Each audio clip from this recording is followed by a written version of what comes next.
and welcome back to the Game Collection Podcast. It's been a hot minute, but we're back. Oh yes, it's your marketing boy Matt here once again, as always, with our fashionista extraordinaire, social media guru. He's the man with the mustache. He's the man with the cap. He is Mr. Jack Keogh. Hello. It is good to be back. I missed you last week, man. Yeah, man. Sorry, this whole bunch of internal meetings and important off-site. See, things. This is, you're far more important than I am. So I'm just this guy in the corner that types things. You actually have to go and attend things and show your face outside of this pod. So you leadership summits. Oh yeah, you were missed. This pod was missed. I had a podcast shithole in my life. But we're back. We are back for episode, I want to say 18, but it might be 19. I think it's 19. I think it's 19. You're not 19 forever. Pull yourself together. And all that. So it's good to see you. I still have a mustache. I still have a cap. I do have very much all of the same qualities as per 2 weeks previous. We're back in the game. Let's go. We're back in the game. Unfortunately, the one thing we don't have is a musical disclaimer because time. Sorry. It's poor. I know. It's poor. You've effectively had 2 weeks. I don't know. Do you know what? Actually, screw it. We'll just pull something out of our collective posteriors. La la la la la. We're the Game Collection. Buy some games and you'll get rewards. La la la la la. We're the Game Collection. Listen to our podcast. We won't make you snore. I don't know. Boom. Genius. Something like honestly, that's how you perform under pressure. Insert mild slander about nondescript competitors. Maybe say they smell of wee. Allegedly. Allegedly. Disparage what games become. Something like that. There we go. That's how you perform under pressure, my friend. Do you know what? Scrap all this preparation stuff. Just come on and do la la la la la with the Game Collection and then just make stuff rhyme. Tell people they smell a wee allegedly and then we move. Yeah, I'm in.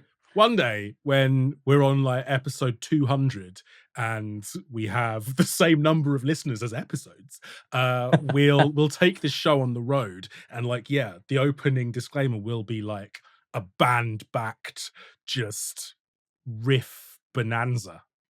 What's that band from the Dan Band? Is it from the old Dan school? Band? Yeah. No, we're talking. Aim high, Turn right? around, bright. Every now and then I fall apart. Every now and then I fall apart.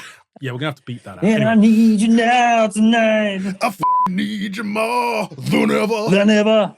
Yeah, do you know what? No notes. Oh, thoroughly enjoyed. God bless the Dan Band. Yes, I hope wherever they are in the world they're doing well. And God bless Old School. Oh, iconic. What a film. Great to see Frank's dad here tonight. I haven't seen him in like 8 years. I love you, Dad. If nobody's seen Old School, that is such a niche reference. It's just, it's not even one of the comedy lines.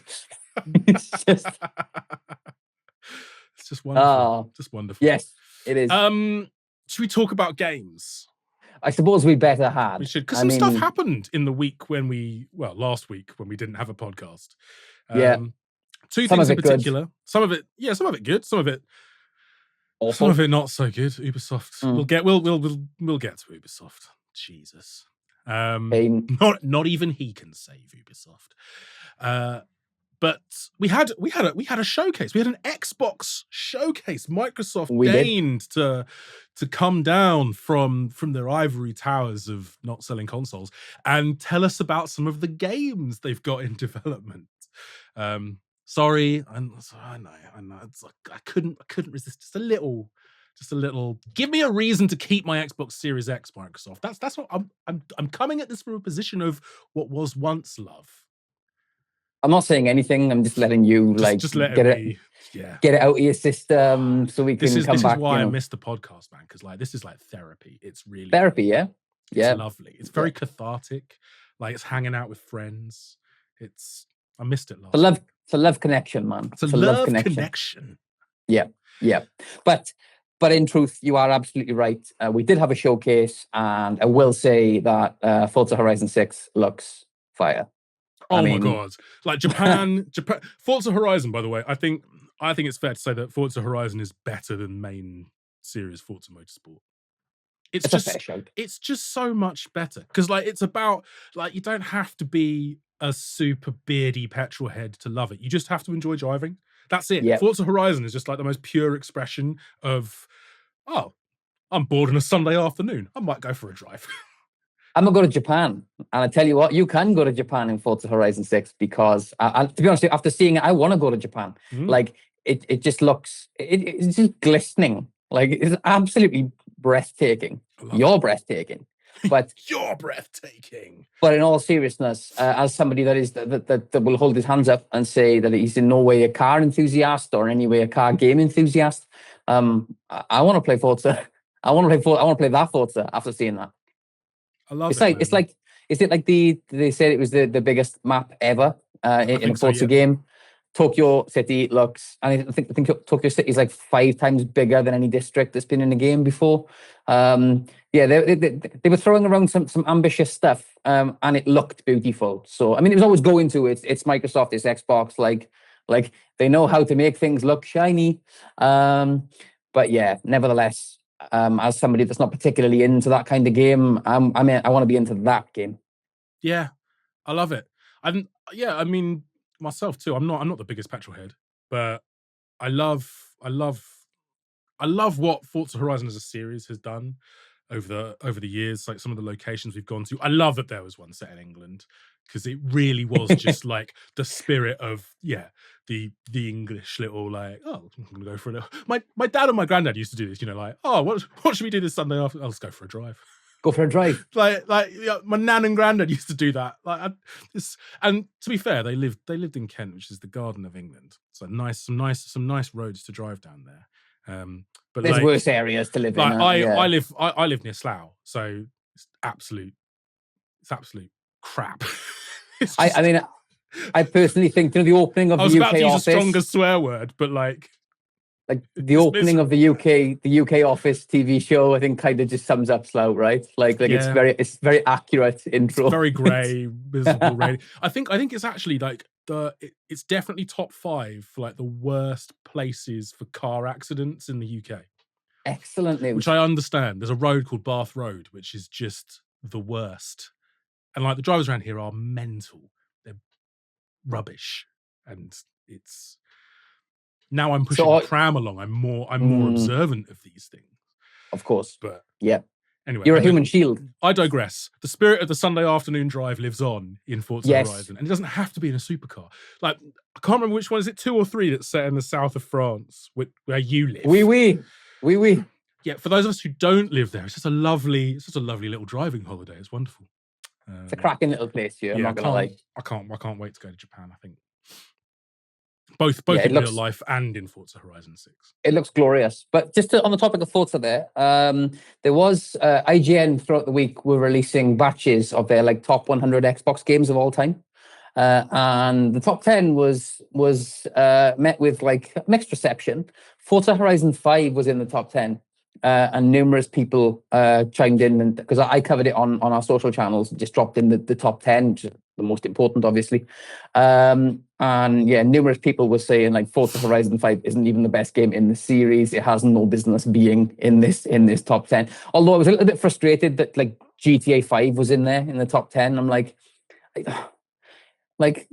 multi-platform games as well. I'm like, come on, like it can do better than this. Like yeah. Like once upon a time, they don't do it now, but once upon a time, Xbox did make Xbox exclusives. Well, there were some Xbox exclusives. And tell me more, grandfather. But yeah, I don't know that GTA 5 is synonymous with Xbox. No, exactly. I found that a little bit frustrating. And I was going to ask your opinion because I think Halo 3 came in at number 1. I mean, Halo 3 is. To be fair though, like I think you'd put 1 or 3 there. Halo 3 is my favorite. Combat Evolved came in at number 9, I think. But I don't know. There's a real shout for Combat Evolved to be in there at number 1. Just it's so people don't understand how groundbreaking that game was back in the day. Like, we owe everything in terms of first-person shooters pretty much to that, and I'd argue Half-Life. I mean, what first-person shooters have now become, thanks COD. Yeah, we could debate. It would be a fairly short debate as to whether or not it's good or not. But like, I think in terms of like, yeah, your narrative, your level design, your gunplay. Obviously, Doom is the granddaddy, but the modern shooter template, is very much indebted to Half-Life and Halo, particularly on the multiplayer side with Halo. Like, Halo was so groundbreaking, man. I think Halo 2 came in the top 5. It might have been number 4. It might. It was. That's ridiculous. That's absurd. I think it was top 5 or maybe number 6, but it was top 10. I think all was three. It above Halo 1? Yeah.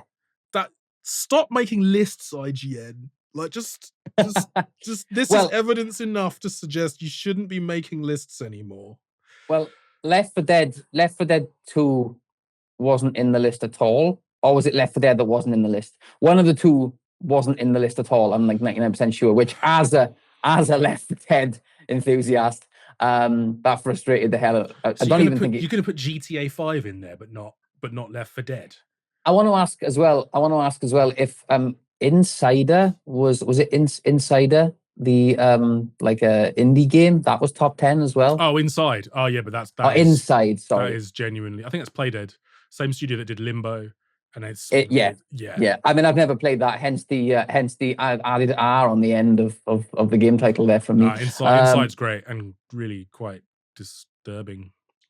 You'd like it. 10? You can get through it in a couple. Well, this is the thing. I suppose in a way that's the same sort of, because if you're looking at PlayStation games, you might put something by that game company like Journey in there. I think they're quite similar games in terms of they're very short but very impactful in that runtime, and a kind of almost like a perfect, almost as close as you can get to a perfect experience within that short period of time. I'm not mad about that. I think that's a great shout, albeit I can't remember if that's multi-platform as well. Rainbow Six Vegas 2 wasn't in there at all. Get in the scene, IGN. Yeah, this is why no one takes you seriously. And we're going to talk about it more in a second with regards to UB, but Rainbow Six Vegas, which was my personal favorite. I mean, the first one is my personal favorite. That was up at like number 82 out of 100 or something. I think, and that, I did a separate post on that earlier last week because I was so outraged by it. Again, look, it's all personal preference, right? But the amount of hours I spent on Terrorist Hunt in that game, like, should be studied.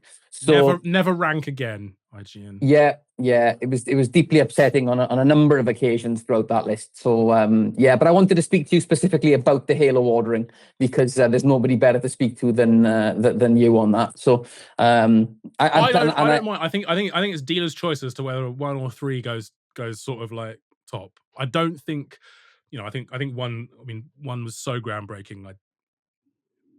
Even with my love for Halo 3, I'd probably still put 1 above it in terms of importance.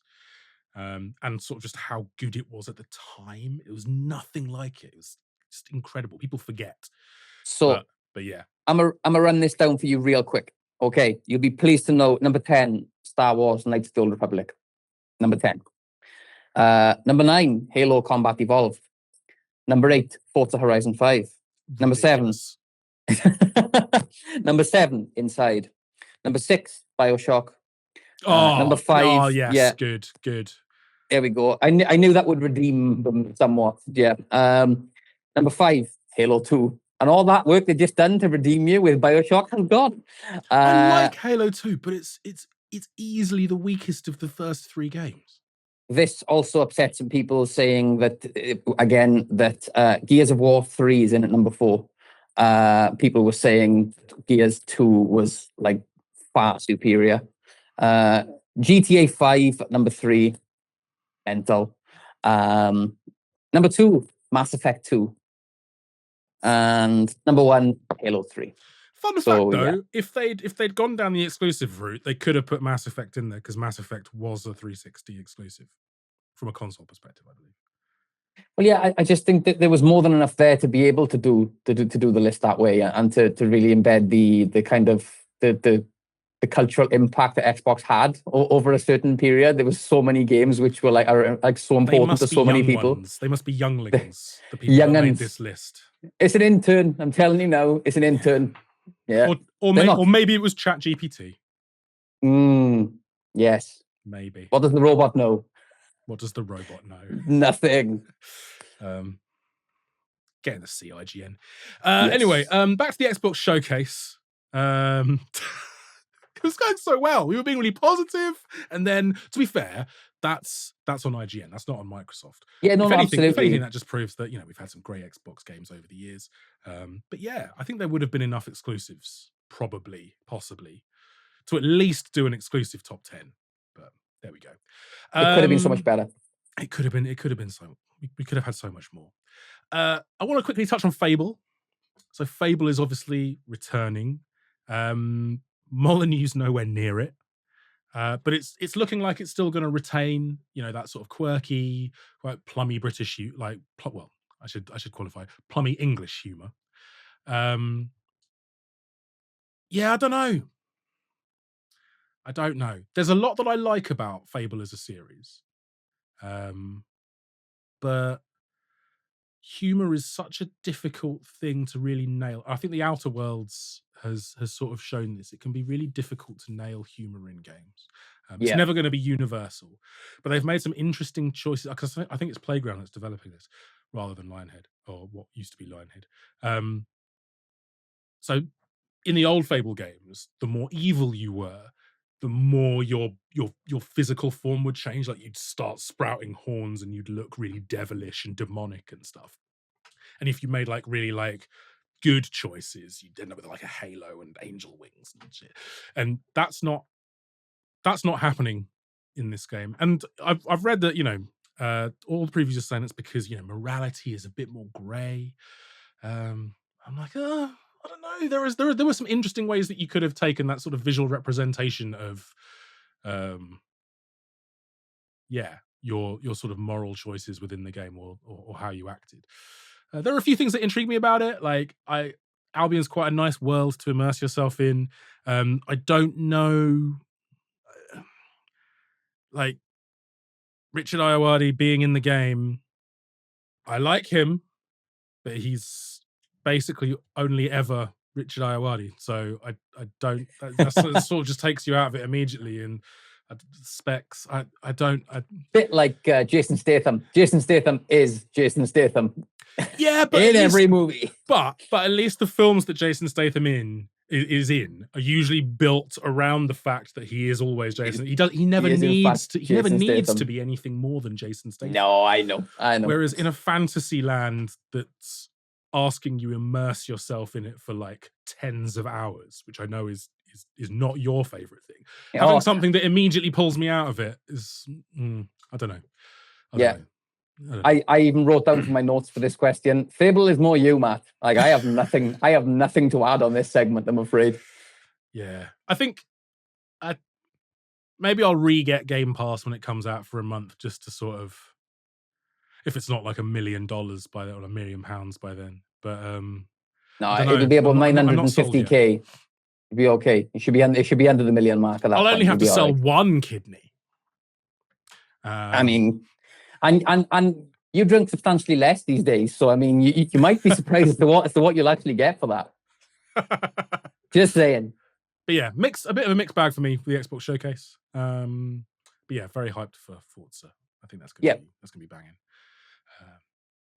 By the way, we have pre-orders live already for the Xbox Series X version of that, so make sure you check out the game collection for all of your physical gaming needs, and for Forza Horizon 6 pre-orders. No word yet on PS5, although it's rumored to come later this year. So we will keep our eyes peeled and our ears close to the ground on that one, and let you know, collectors, once that goes live too. $54.95 at TGC. Lovely stuff. And you get reward points in every order. Free delivery. We're doing it. We're doing the thing. Sell some games. Buy some games, collectors. the other big news, I guess, from last week, was that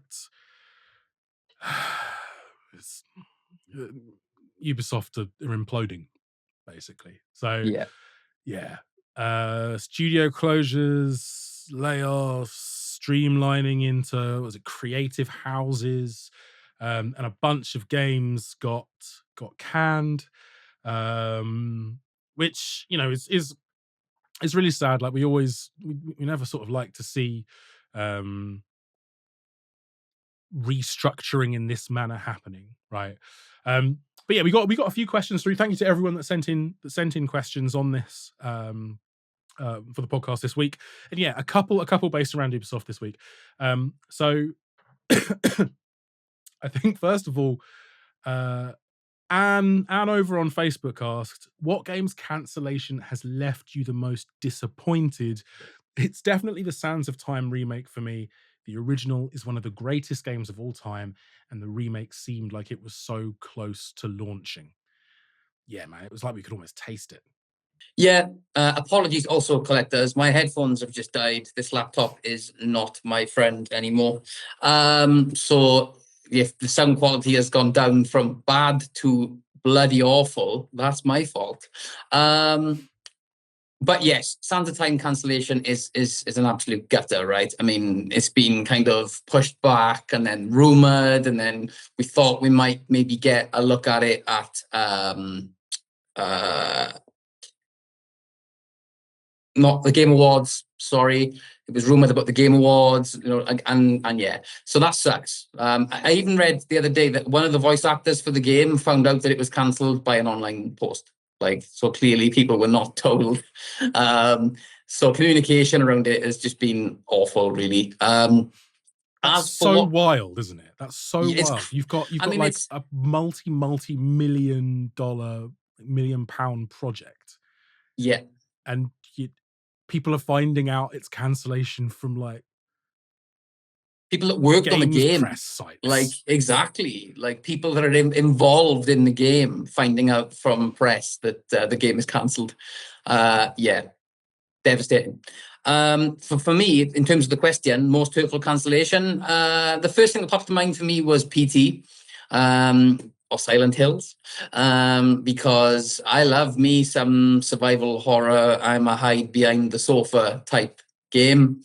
And yeah, you better than anyone will attest to just how unsettling that demo was, and the promise of that game, and just how, so for me, I'm really hoping that OD or OD Knock makes up for it. And there were definitely some vibes in there, right? There were such PT vibes, yeah. Yeah. So I'm really keen to see more on that, and hoping and praying it doesn't go the same way as Silent Hills PT.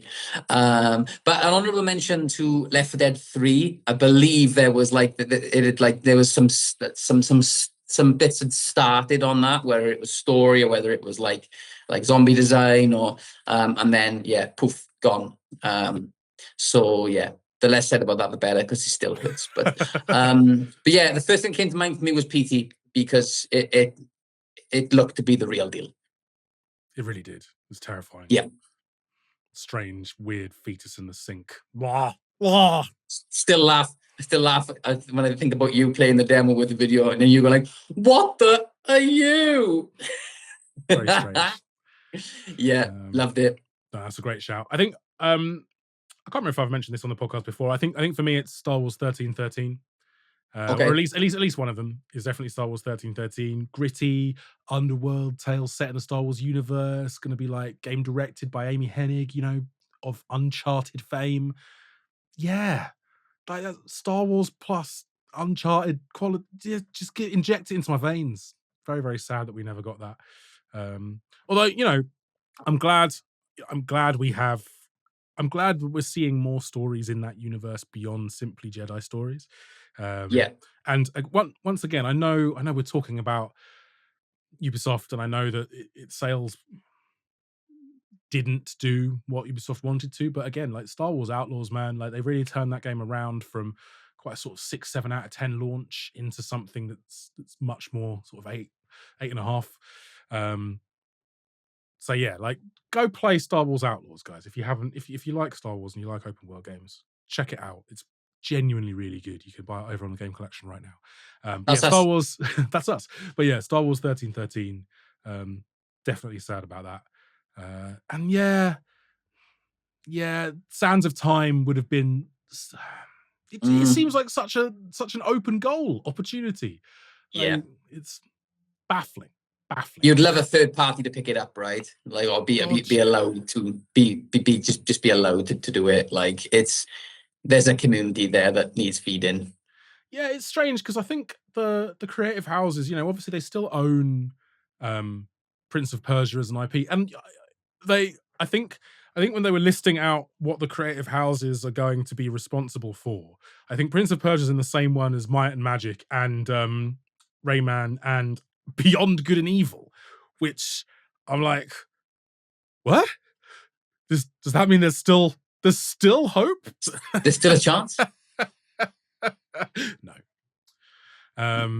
Yeah, I don't know. It's worrying times for Ubisoft. That being said, so Luke over on Facebook has asked, you can save one Ubisoft franchise. What do you save? Just Dance. Why? I didn't know you liked to boogie like that. Lol, no. It's not Just Dance. It is, in fact, purely, it's already been mentioned because it holds such a special place in my heart. Tom Clancy's Rainbow Six, because Vegas 1 and 2 are iconic to me. And I think of all the games that if I could, if I had to lose the franchise or lose games from that, I would be most upset about losing Rainbow Six Vegas, I think. So, I mean, look, Creed's got some great titles over the years. It's also got some bad ones. It's a mixed bag. And look, let's be honest, there's been some pretty poor Tom Clancy games as well.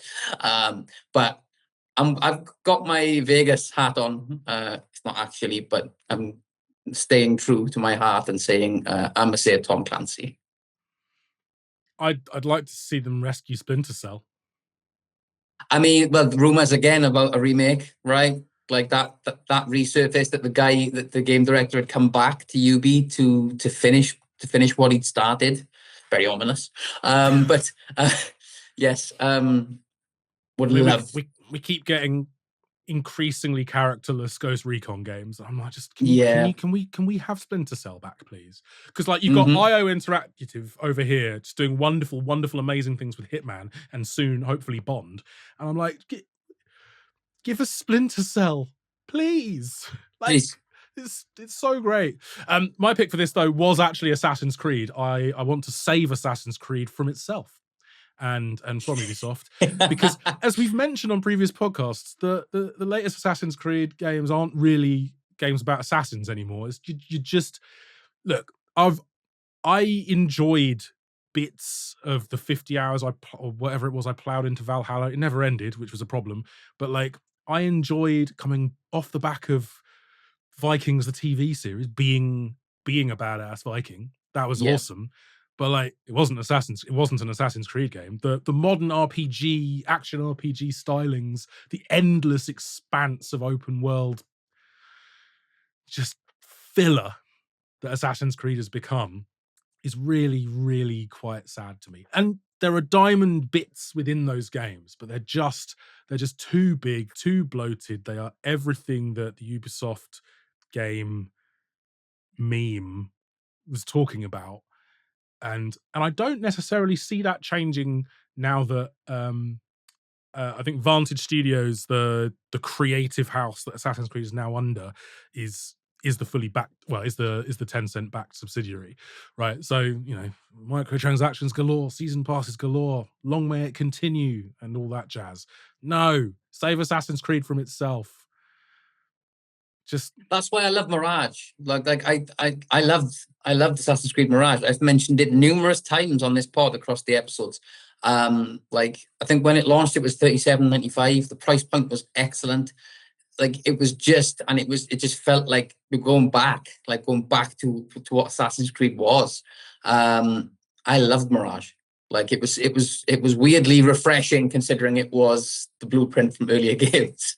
So yeah, more of that is needed. Not, as you say, these bloaty 50, 60 endless hours of map trawling and just never being fulfilled. Yeah, never being fulfilled. Repetition.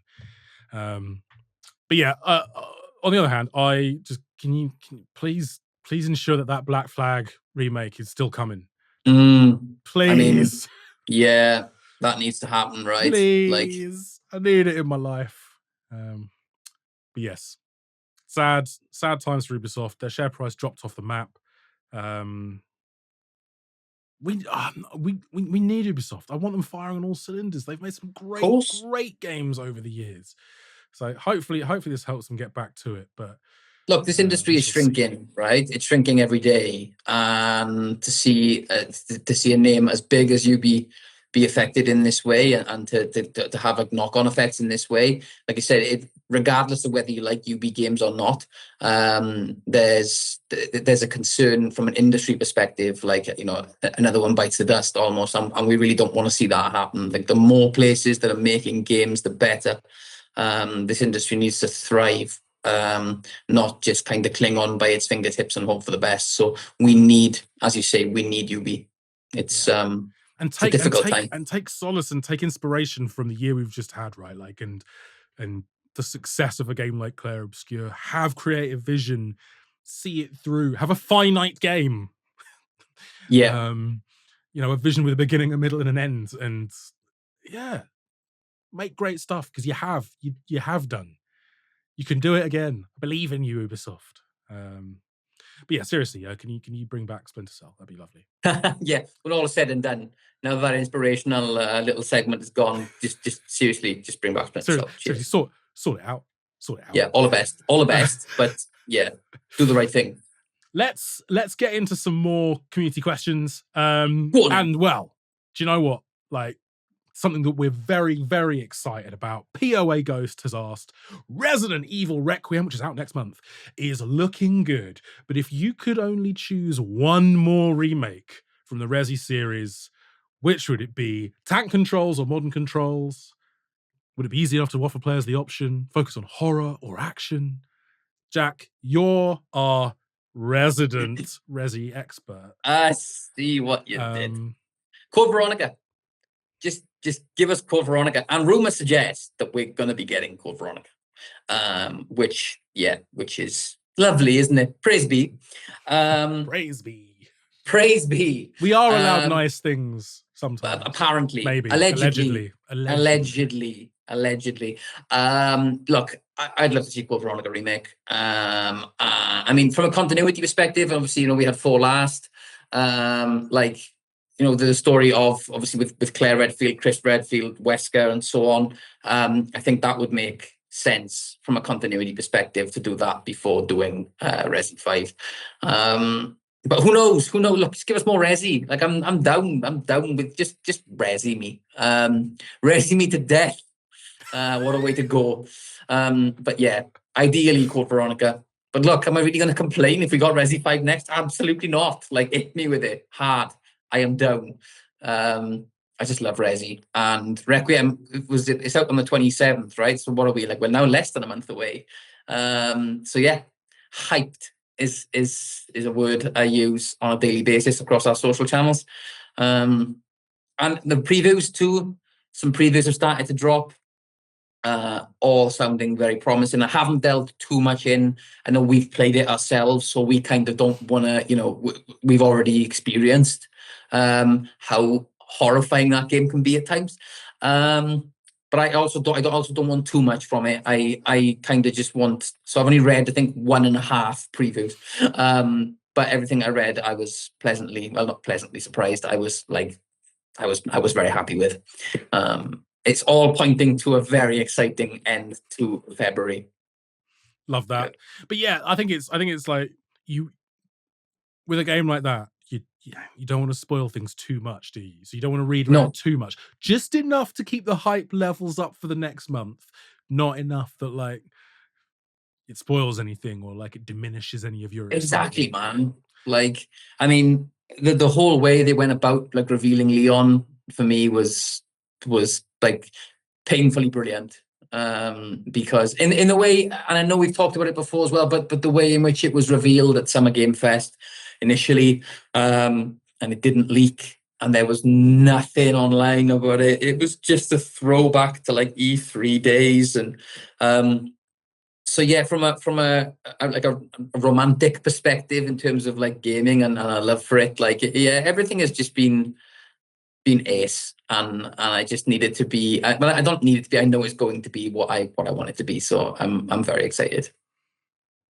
But yeah, Code Veronica. Cheers. Love that. Thank you, Ghost.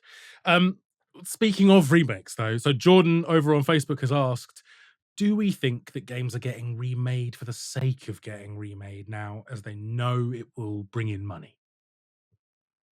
I mean, we've answered variations of this question before, right? But it's always good to talk about it. I want to start it by saying, look, personally, even as somebody that works within the industry at a retail level, I love remakes. Like, I'm not going to sit here and go like, nah, it doesn't bother me. Some people get very, very annoyed by it, and I see some people's views very strong online in a negative way towards remakes when we talk about them, and it's crazy, really, to me personally, how offended some people get with regards to remakes coming out.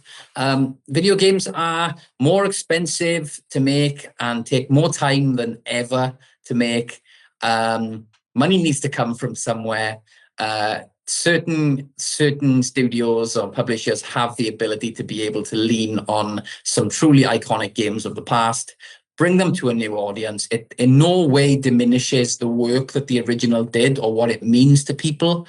I saw somebody arguing with somebody else on one of our threads not so long ago about, I think it might have been Resi 2, one of the Resi games, I think, as a remake.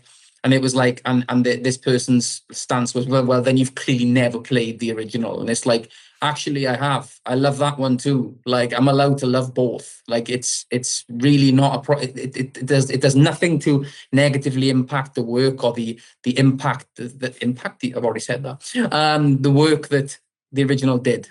So for me, it can't as well, right? Like, you can't expect someone in 2026 to go back to the mid-90s and experience those games in the same way that we did. Exactly. Back then it was revolutionary. It's not possible. It's not possible. No. We've come too far. Like, but it's genuinely not possible. Like, exactly like what we were talking about with Halo. You can't experience Halo 1 now and understand really or comprehend just how groundbreaking it was at the time and just what it felt like to play that at the time. Like, yeah, there's no way to go back and experience it like that. And so the best you can kind of do, and we've said it on this podcast before, sometimes you get remasters and remakes that bring a game, remasters in particular I'm talking about here, that make a game look and sound the way we remember it, the way our nostalgia, the way our rose-tinted sort of memories remember it. And then you go back and you play like the original non-remastered version, like, oh my God, those polygons look like ass. but the spit and polish job does a great job of preserving. I think Night Dive have done a good job of this with their sort of remasters and for sure, and retro tinged remakes where they've modernized certain things, but they've kept like the art style and the graphical levels to a certain degree of that original, preserving the original, but making it not more accessible, but aesthetically the way you remember it, not necessarily how it exactly was. And I think there's real merit in that. And for remakes, like Silent Hill 2 is a great example of this. You've got, if you go back and you play Silent Hill, like the original Silent Hill 2, you're just not going to get as freaked out because you've experienced 2-3 decades of modern graphics and gameplay evolutions. And then you play Silent Hill 2, the remake, and you're like, I need to change my underwear. This is absolutely terrifying and horrifically creepy, and I'm deeply uncomfortable. And that's exactly what a good remake, I believe, should do. You're judging it by modern standards, but using what was essentially an iconic template, an iconic benchmark to deliver that. You're upgrading it. And I think the best combine the old with the new. Whilst bringing back the original into the conversation, like bringing it back and talking about how important it was, how impactful, how brilliant, how scary at the time.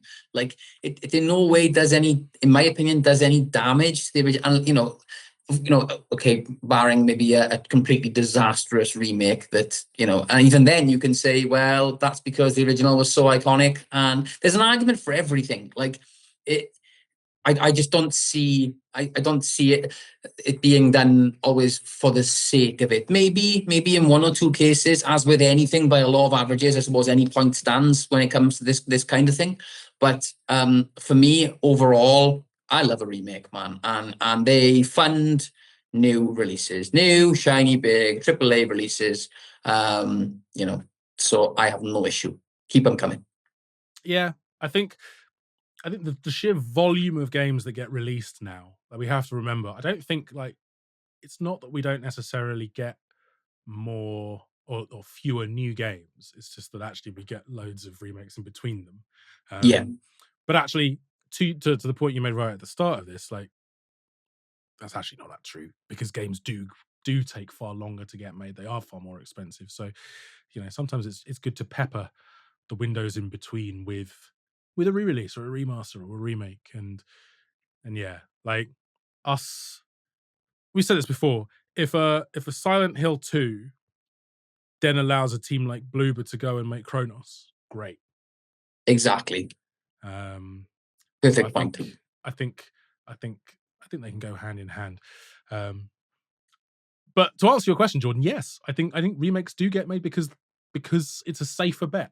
And unfortunately, games are riskier than ever, and we've seen that so much in the wake of COVID, with investors pulling out and all the closures and layoffs that we've seen in the last few years. People are having to make safer bets. But if making a safe bet here means a bit more of an adventurous choice down the line, great. Speaking of adventurous choices, a Linkle Star, excuse me, has asked the question: if you could make one perfect game by combining 3 different games, what would your hybrid mashup game be about? And most importantly, and I completely ignored this, I'm just realizing, be called. Okay, so hybrid game. It's a Star Fox game, but with Time Splitters 2's gunplay, Metroid's exploration and progression, and it's called Fox McCloud, The Andros Chronicles. I mean, day one, basically just combining the 2 of my favorite games. Your whole pose is like, my body is ready. I'm done. Yeah, just give me that ASAP. But look, for real, love Star Fox. Time Splitters 2, like, for me, is one of the greatest FPS games of all time. Like, if it just blew my tiny mind. Super Metroid is my favorite video game ever. I'm also, I know we've mentioned it on previous pods, I'm currently playing Metroid Prime 4. I'm almost done, I think. And I've had an absolutely fantastic time. So I'm really feeling Metroid vibes again at the moment. And yeah, Fox McCloud, The Andros Chronicles. I love that. Sign me up. Yes. Boom. I'm there. So there we go. I'm excited. That's me. I can't wait for you to make up a video game name in the next 10 seconds because you missed that part of the question. Oh, God. So the 3 things I've gone with are basically the story and world building from peak BioWare. So what I'd like to see is a Star Wars story. So I've taken the story and the world building from, like, Knights of the Old Republic, the immersive sim design from Deus Ex, because I think just that, the expansive freedom you have in gameplay. Do you want to go in action? Do you want to go in stealth? There are a whole bunch of different options. There are so many routes you can take through a level, so many potential opportunities. And then what I've added in here is the mechanical excellence of Sleeping Dogs. Ooh. And by that, because I was thinking, am I just basically saying I want Star Wars Cyberpunk? And then I remembered how, and someone commented on this the other day, and I can't remember if it might have been on Twitter. Someone commented on how much the driving in Cyberpunk feels like you're just sort of gliding around on ice. And I remembered, well, you know what they needed to do? They needed to do exactly what United Front Games did and just hire some Need for Speed devs and make it badass. Like, and that's the thing. An open world game, and Sleeping Dogs is my benchmark for this, where every bit feels great. Because there's always something, like even the driving in GTA is not like brilliant, let's be honest. What a game Sleeping Dogs is, man. But Sleeping Dogs, man. So yeah, bit of Knights of the Old Republic, bit of Deus Ex, bit of Sleeping Dogs. I can't believe you haven't said Halo in this sentence just because you love, just throw Halo in there. Just say the word, please. I can see a Halo, Halo, Halo. Wow. I mean, you could sing the words instead. There we go. Halo mentioned. With a slight prompt. I've mentioned it so many times already this podcast. I know. And I don't know what we call it, so I'm going to have to combine Star Wars Deus Ex and Sleeping Dogs and call it Sex Dogs. Oh, the sequel is going to be epic. Sex Wars Dogs. Sex Dogs Wars. Sex Dogs. Wow. I don't know. Dogs of war sex. Cool.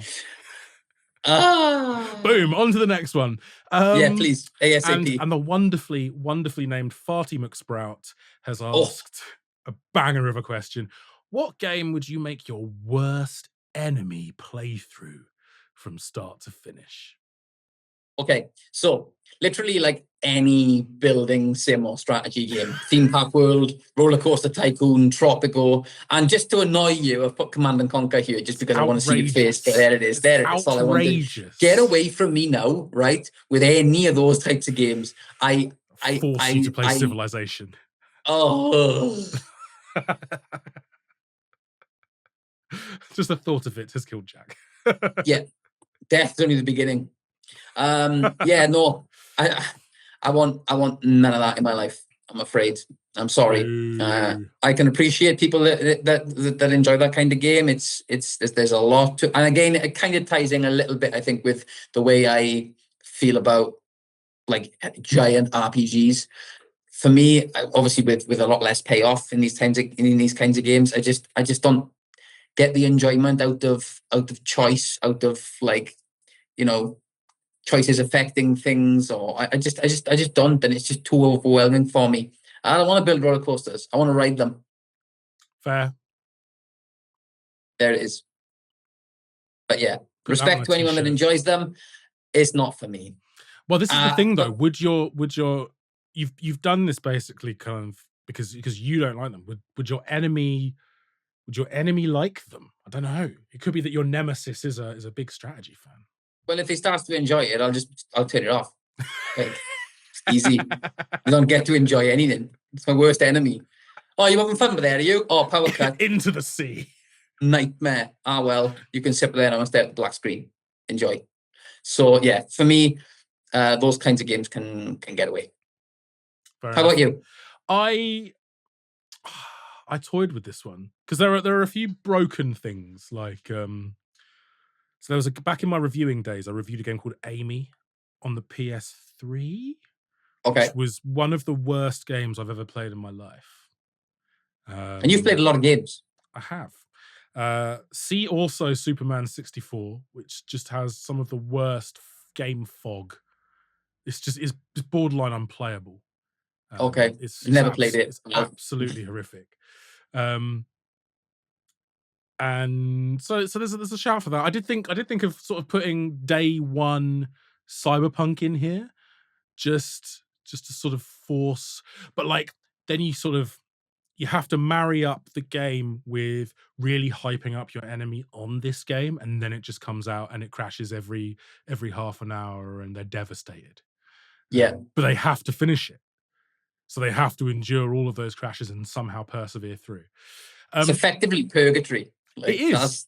Yeah. It is. But then I thought even better than that would be to force them to play like a rubbish mobile game that, you know, do you remember when mobile games were like, actually, EA's SimCity in its early days is a good example of this, like forced you into an energy system. So you could only actually play for like a couple minutes at a time before you had to like watch an ad or spend some money. So, but you've got no money and you haven't turned on cookies. So none of the ads are for things that you want. So yeah, just endless ad microtransaction slop for you. Oh, and get this, enemy. Yeah, the game technically never ends. So you're going to be playing this monstrosity forever. Until the day you die. Until the day you expire. So that's my shout. Some awful microtransaction stuffed mobile nonsense from like the early 10s. Or Assassin's Creed Valhalla. Jokes. They'll have fun with that for a while. So that can't be on the list. But it never ends. So once again, you'll be playing it until you expire. Enemy. Love it. I've thoroughly enjoyed the segment. Thanks, Fighty McSprout. That was a lot of fun.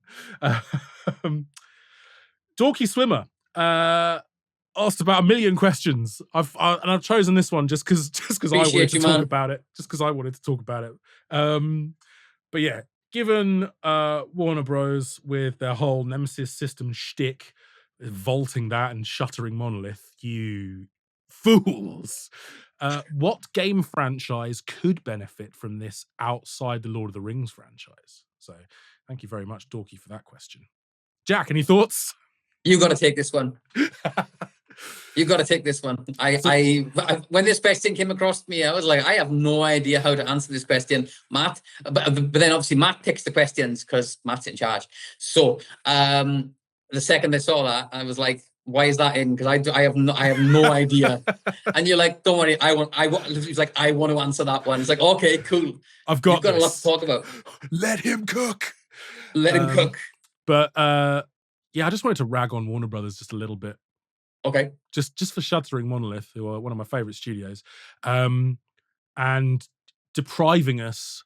Like, it's literally just vaulted. I think the Nemesis system now, which is ridiculous because it's one of the best systems in games. If you don't know what it is, basically in the Shadow of Mordor duo, because we only got 2 games, essentially, like any kind of boss or sub boss that you killed or defeated could come back, right? With like, and they'd remember how you defeated them, and they would have gotten a little bit stronger. So, you know, if you burned a guy, he'd now come back impervious to fire, or he'd have more health, or or you know, it could potentially weaken them in some areas or make them stronger in others. And you had this whole hierarchy of bosses basically, and captains that you had to take out, and it was just so great. It was so great, and it made, you know, all of those encounters feel really immersive and really meaningful, and how you were playing the game was also affecting the game world around you, which is, to me, one of the coolest things. Like, that your actions as a player have a demonstrable impact on the world. Like, it's awesome, because you can't do that in any other medium, only games. It's badass. It's really awesome. And Warner Brothers, you screwed it. You really screwed it. So yeah, that's my ranty bit. But Dorky has asked which game franchise could benefit from this, and honestly, I think any open world game. Like, off the top of my head, GTA. Like, imagine you've got a gang hierarchy, and like all of the underbosses that you defeat. Like, if they defeat you as well, because this is the thing. Like, if the Orc captains defeated you, and you had an immortality loop in Shadow of Mordor and Shadow of War, they'd potentially rise up the ranks, get even stronger, would taunt you when you came back to life and sort of face them again. It was so cool. And so you'd need an open world game with a bit of a sort of resurrection mechanic. GTA has that, thanks to the hospitals. So, you know, a bit of a suspension of disbelief there, but that's okay. A gang boss, an underboss defeats you, rises up the ranks. When you see him next, he's just like, busted a cap in your ass last time. And it's just like, what do you think you're going to do now? So, you know, that sort of dynamic interplay between you and your enemies, I think that would be amazing in a game like GTA. Or, even better, and I'm not counting the last one because it was rubbish, Saints Row. Oh my God, the fun that Peak Volition could have had with that. Like, obviously, Volition doesn't really exist anymore, so that's quite sad. But like, any open world game, Deus Ex would be brilliant with this, because let's say you blow a guy's leg off, he just comes back with like augments and is just even more of a badass now that he's got like he's like a robo kangaroo, like a cyborg, and just like kicks you to death. It could be amazing. Yeah, I genuinely think the Nemesis system would be incredible in GTA, because I think about all like the gang and the territory warfare and all of that sort of stuff. It would be so good to add the Nemesis system into that. Like, do it, inject it into my veins. I'm sold. Thank you for the education. And thank you, Dorky, for all those questions. I'm sorry we could only pick one, but we wanted to make it fair for everyone else. Yeah, great question for me. Great question for me. You thoroughly enjoyed, didn't you? I did. I figured you have the Resi one and I'd have this one, and it would be. Oh, there we go. Another banger question from a regular who frequently contributes. So thank you very much to Endless Odyssey for this one. Can we all agree that Tenzin from the Uncharted series is a certified bro? Which in-game side character is your favorite bro? But let's make this gender neutral. It doesn't have to be a bro. It could be just who's your favorite gaming sidekick? Okay, so I've actually gone with Falco Lombardi from Lilac Wars because he's the most passive-aggressive character. Like, honestly, he would also hate to be called a sidekick. Yeah. Oh my god. Because he's got serious main character energy about him. That's why we love him. Hey, genius! I'm on your side. Gee, I've been saved by Fox. How swell! And it's like, honestly, like you're not grateful for anything at all in your life, are you, mate? You don't even want to be on this mission, do you? Clearly, like this is all a bit of a suicide mission to you. You're like, oh great, yeah, we're chasing down this guy that killed your father, and we Fox. This is a joke, mate. Why are we doing this?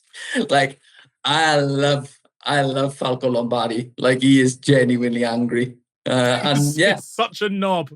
Yeah, that perfect word for Falco. Like, yeah. I'm trying to think of his other lines. There's a few in there. I can't think of the other one. There was one more that I really wanted to quote. But I mean, she's obviously playable in Resi 4. Like, but Ada Wong is so cool, man. Like, so cool.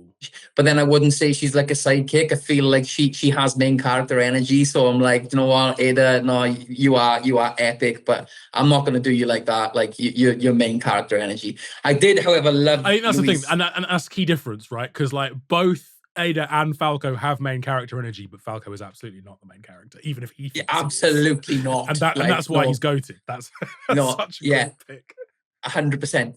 So I do love an honorable mention to Luis from the Resi 4 remake, because that guy was just flamboyant as hell in a truly difficult circumstance. Do you know what I mean? There's all sorts of bad stuff happening. It's a truly grim experience, and this guy's just giving it all this. He's like, yeah. And I'm like, yeah, I got time for you, Luis, my man. So yeah, but the winner, Falco Lombardi. That's such a great shout. I've got a few. I wondered if BD from Star Wars Jedi is an option here, because he's such a G, man. You can have that. Yeah, that's like, he's so great. Dogmeat from Fallout, a staunch companion. But really, I've got to go BioWare for this, and there are two. One is HK-47, the murderous assassin robot from Knights of the Old Republic. Who's just one of the funniest characters and one of the best written characters in games. He's super murderous. He loves it if you turn to the dark side. He calls everyone meatbag.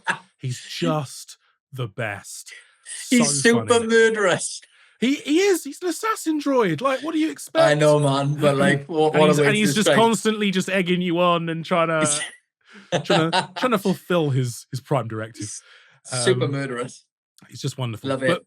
But my ultimate bro when it comes to video games is Garrus Vakarian from Mass Effect.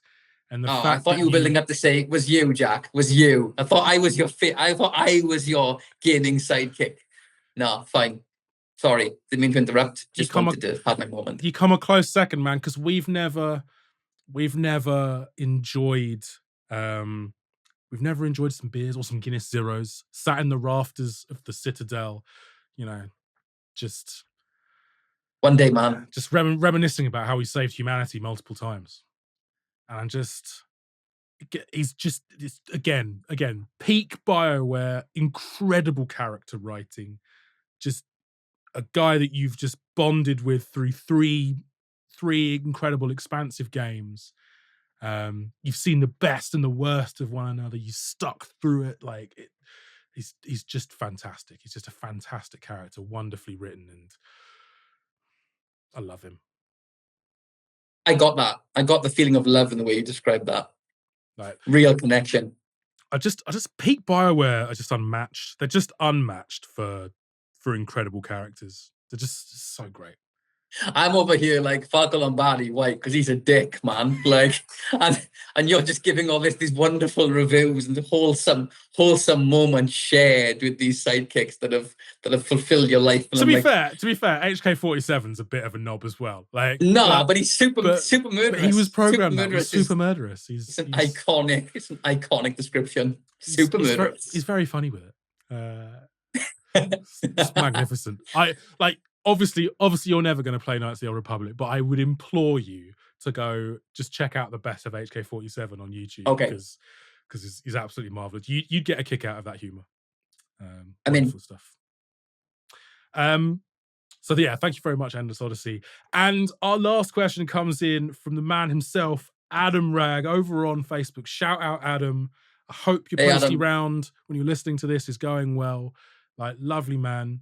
Always leaves a comment on the podcast over on Spotify. And we would implore all of you listeners, please, if you haven't already, please go review the podcast on Spotify, on Apple. Give us a like on YouTube, wherever you're listening to the podcast. Please drop us a review, leave a comment. Every little helps. And we really, really appreciate all of you who listen, but especially all of you who engage as well. So big props to Adam. And Adam has thrown it back. He's seen my shelves behind me and he's gone, what would you say? And he knows that Jack is a massive fan of this platform as well. What would you say is a hidden gem on the Nintendo Gamecube?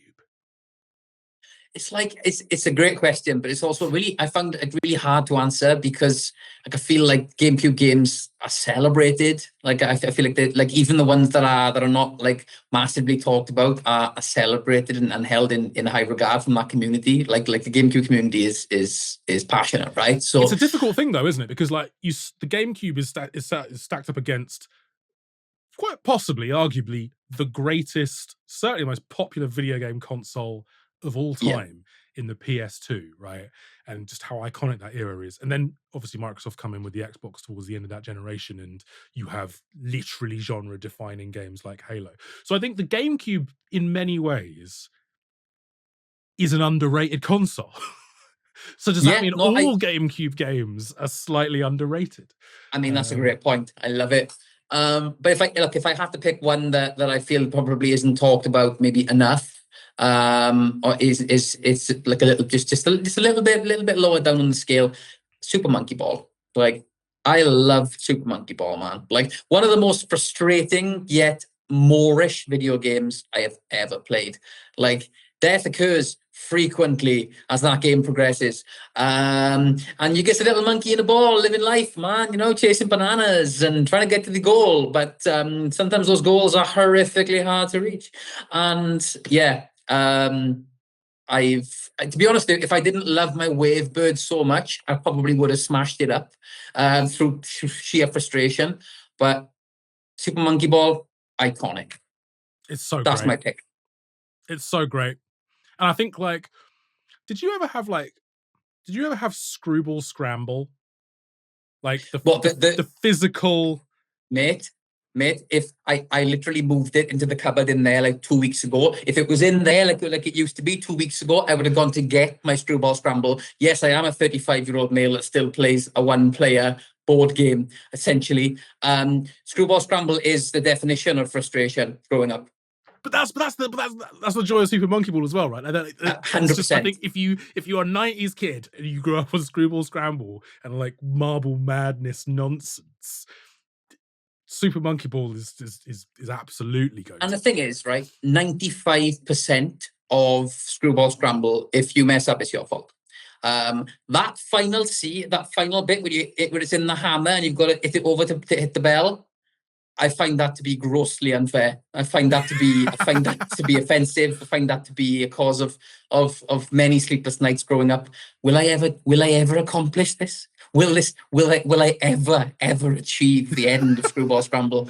I have since done it on only a few occasions, but I did genuinely believe at one point that it was impossible to finish. That hammer bit at the end just used to kill me as a kid. I'm like, if I can hit it as hard as I can, right? Right? No. It. Yeah. Look, it's physics. You've unlocked. Man. Yeah. The weird hammer catapult. I just love the start. With the zigzag slats.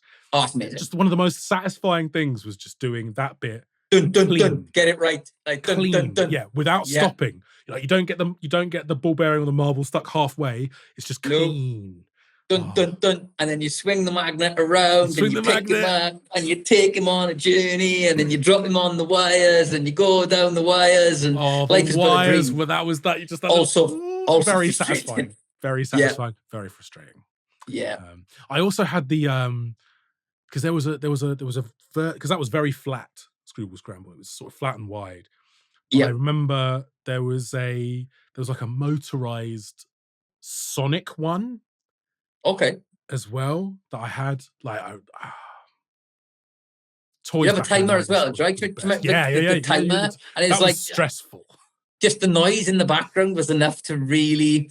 And there was also this game that my mum gave me when I was a kid, and it was from I was very similar to her. I kept everything had all its pieces in place. I was that kind of kid. Like everything had its home and it lived and was put back away. And I remember my mum giving me as a kid her board game. I think it was called Frustration? Was it Frustration or Perfection? Maybe something like that. It was called.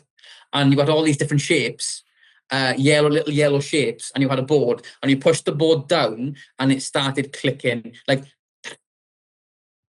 that, and you had to get all the shapes into their holes before it popped, because when it popped, all that stuff just flew out. And man, I think that might have been the first time I ever experienced true anxiety as a child.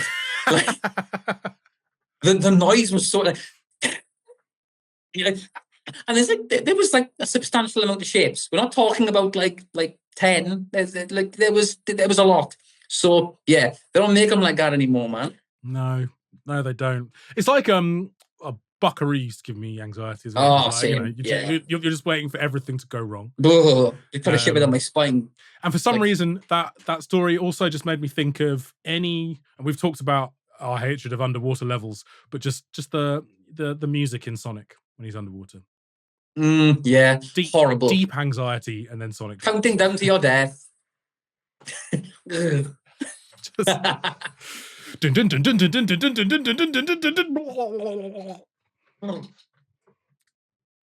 Not the best. Horrifying stress levels. Yeah. Super Monkey Ball. Great. Super Monkey Ball was my pick. Sorry. Yeah, we went off on a retro tangent there for a second, but yeah. Yeah, so I was the same as you, because I think, outside of the classic Nintendo stuff, so you've got your obvious games on the GameCube, like Metroid Prime and Smash Brothers Melee, and which is the best Smash Brothers game. Like Luigi's Mansion, Super Mario Sunshine, obviously, and then you got launch titles like Rogue Leader, Wind Waker, Twilight Princess towards the end. So Eternal Darkness, is often touted as quite a top GameCube game. I've never played it, but I need to just hammer it. It's so great. You would love it. It's awesome. Beautiful Joe is also a pick here. That I just absolutely loved. I just haven't really. It's just fantastic. It's just really awesome. From the makers multi-platform as well. But I did love Die Hard Vendetta. Oh yeah, what a game! And then I was thinking about this literally just before we came on the podcast.